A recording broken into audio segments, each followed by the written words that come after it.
welcome to the Varside Spurs podcast, coming to you all the way from the Varside Arms. Joining me tonight for a catch-up. I'm trying to think of the best way to describe it, but I guess it'll just be a catch-up. There's nothing joyous in the occasion. Is Lee. How you doing, Lee? Yeah, up and down, a bit like Spurs ratio at the moment. Win-loss, win-loss, win-loss. That's a bit like my moods at the moment, really. I should know better, shouldn't I, really? Because given the fact that this is a pretty consistent run of win-loss, win-loss, I should be a bit more kind of understanding that, what's around the corner, really. Yeah, I mean, I don't want to cut the pod off before we had started, but given the win-loss scenario, we've just lost to United. We're due to play Brighton on Wednesday, so presumably we'll win, and then we're due to play West Ham. So if we continue with this same sequence, then we're going to end up losing to fucking West Ham. Well, at least we're consistent. Yeah, but I'd rather be consistency. I'd rather be inconsistent and beat them. Yeah. So. I mean, we'll get into it, but it's just not good enough. But then we all knew that, and I think, to be honest with you, in the heart of hearts, we thought we could beat them by where we were playing yesterday. We could have and should have, but could have and should have doesn't mean a thing, does it? Really, to be honest, and we know how inconsistent we are, and it's not a great surprise. Yeah. Okay, so let's get into it. I mean, you spoiled the surprise by telling everyone that we lost. I mean, some people may not have known. I mean, we have listeners. Yeah. worldwide listeners from all over, all over the world. Weirdly enough, yeah. And some of them may not have been aware, and they might be relying on us. Well, that's it. The ones in outer Stoke Newington might not have didn't know the result. Wow. They can consider themselves blessed, probably, to be honest, if that really is the case. So, yeah. Okay, so let's get on with it then. So try and work through sequentially. So let's not just summarise the whole game from the beginning, Lee. Otherwise, given it's just me and you, it really will be a very short pod. Merciful. Yeah, mercifully, yeah. So I should add, mercifully, it will be a really short pod. So, same formation, same starting 11, with the exception of Reguilon coming in to start where Sessegnon started the last game. Obviously, Sessegnon out is due to his recurring hamstring issue, which is potentially going to hamper his career or hamper his development, his full. Reaching his full potential in his career. But yeah,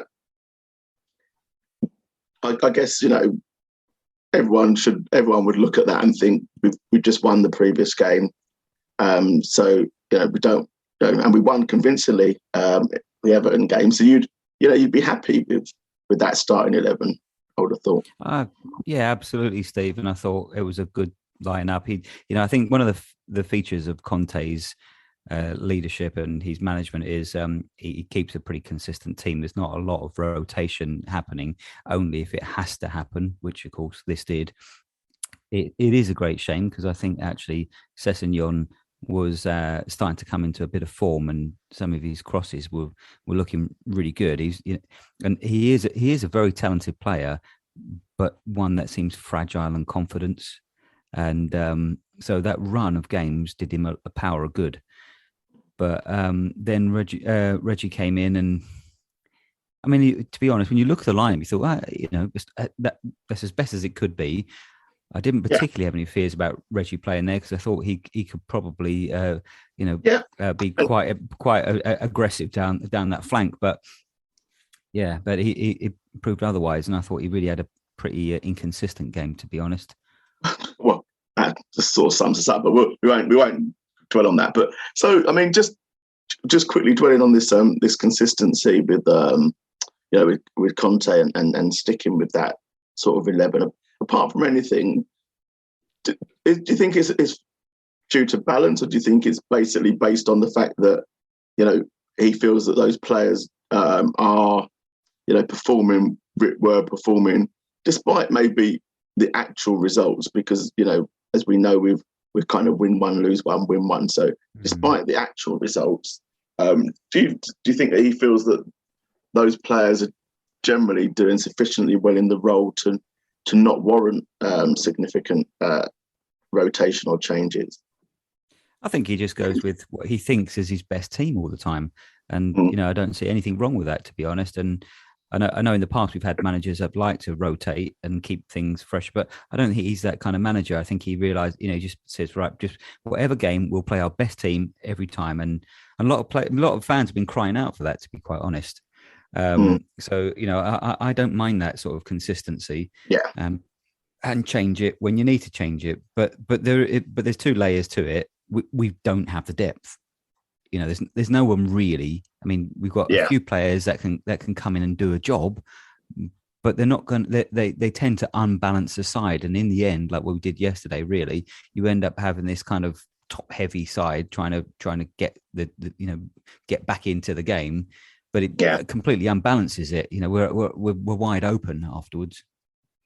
So, well, one of the things I tweeted after, I think it was during his pre-match press conference, he was asked about some of his players' injuries and certain players that have come in and settled really well and all of this sort of stuff. And he kind of said, like, you know, I can't remember the actual context of the question, but he was saying, well, you know, we're struggling because in certain areas we've got, like, you know, just we've only got three midfielders, or, like, you know, with Skippy injured, we've only got three midfielders. So we've got Bentancur, Hobier, Skippy's injured, and we've got and he seemed to be grasping for Winks's name, and it was like what's happened there? You know, because like not a little while back he was Winky this, Winky's great and everything, and then and also it was just I don't know if it was I don't know if he just has certain the players that are starting at the foremost, like the uppermost in his mind, but he also struggled to name Emerson Royale as well. He was Doherty's playing right wing back. I make you right, Steve. But I think, but if you put, I mean, I can't obviously talk for Conte, but if it was me, and I'm thinking, my job's on the line here as well, and my reputation, and what I want to do with this team. I have ambition. I know what I want to get out of this team. I know what I could get out if I had the right people around me. If I start talking about certain players that they're all of a sudden, I expect them to have some kind of road to Damascus, or some sort of epiphany and become this incredible player, they're not. He already recognizes the limitations of these players. He's beasted them as much as he could, and he's now understood that these players he's got everything he could or he can from them. And all the talk of which is right about we're working hard, etc. It's fine, but you can only work some donkeys so hard, and that's it. They're not gonna get any better. They'll work their asses off, and that's not the question. He's happy with that, I'm sure of that. But the fact is, they are limited, and so is Winks. And Winks is a guy that's come through the squad. We'd all loved it to have worked with him, but clearly he's not up to the standard. I don't agree with people just giving him a shoe-in every time he doesn't have a brilliant game, because he deserves more respect than that. But he just isn't the player we need. But not just Winks, there are a number. So why would he come out in praise of or start mentioning people's names that could come in, maybe flagging up to the club that he has designs on them eventually making it way back in? He doesn't want them. He doesn't want him, so he's got to really be. I think he's been doing it for a while. He's been subtly throwing the gauntlet down to the club and just saying, these are the ones I can count on. The rest, by the way, do as you will, because we need to up the level of this squad, overall. because there's no who can you bring in? I mean, even though people like Mora comes on, you love his industry, does he affect a game anymore? It doesn't really affect a game anymore. That's a shame. I mean, we can. I don't want. Let's maybe we'll park that one, I think, and maybe come back to Mora, because that's an interesting case, isn't it? Because he really, he had a good spell. I felt where he was, integral to everything good that we were doing at one point, and really was, Actually, no, let's deal with it now, and then we'll talk about the game. So, why, I don't know. Like he was, he went from being, Fido, as we used to call him, running around headless chicken, no end product, no impact, to someone that actually was affecting the game, making good decisions and making the opposition, causing the opposition problems in terms of having to foul him and stuff, to now, to no longer figure in. And is a lot of that, I wonder if any of that is actually his own fault, because it's more to do with the fact that he's been displaced by someone, I think, with better decision-making skills and provides better balance for the team. Yeah, it is a difficult one, because I think when he gets a run, that it is slightly different. And he was a bit like a hand grenade thrown in, wasn't he? He's one of these sort of players who just didn't know what was going to happen.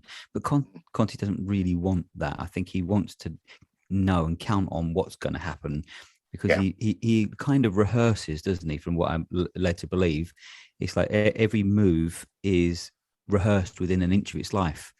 And so that's, the kind of player that is the maverick, who can be that one that will just do something completely unexpected. I mean, we've always liked a player like that, but Conte hasn't, and that doesn't fit his system. He needs a player who will fit to his system, gives it balance, and understands the rehearsal process of what he wants to achieve to get the type of play he wants. But is that not part of our problem?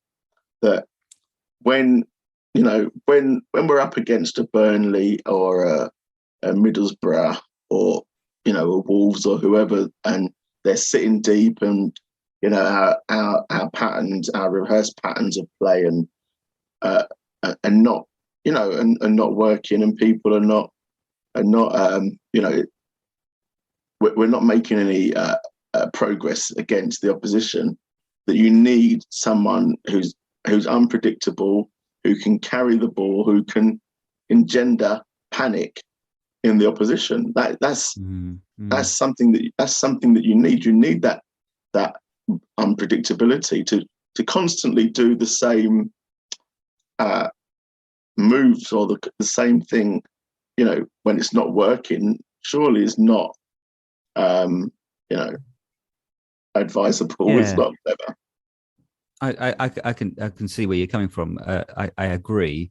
If that was the way that Conte had different ways of playing, but he doesn't, does he? And that his success is built on the system that he knows. He knows it works, but unfortunately, not with the people he's got.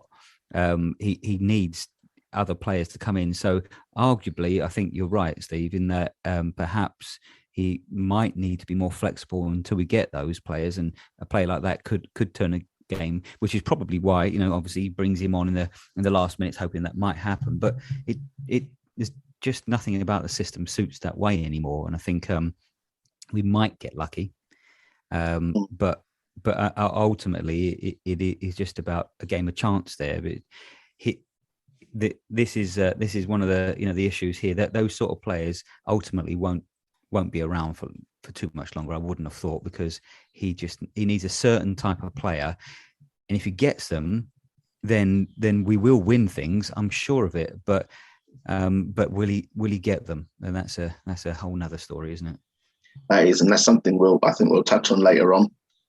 So let's get back to the game then. So started fairly reasonably, I think. Like United went ahead on 12